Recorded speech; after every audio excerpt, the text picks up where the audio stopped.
Which among the following is a wrong statement? Option A, the nuclear membrane is present in Monera.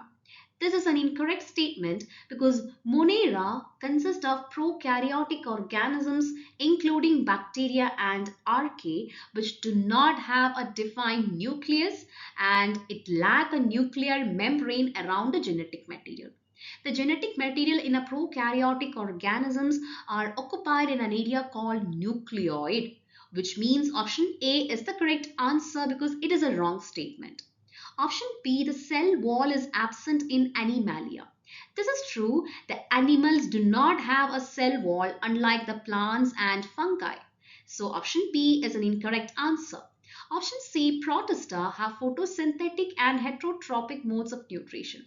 This is also true. The protists, which include amoeba, paramecium, which includes both photosynthetic organisms as well as heterotrophic organisms. So that means option C is an incorrect answer. Option D, some fungi are edible. This is also true.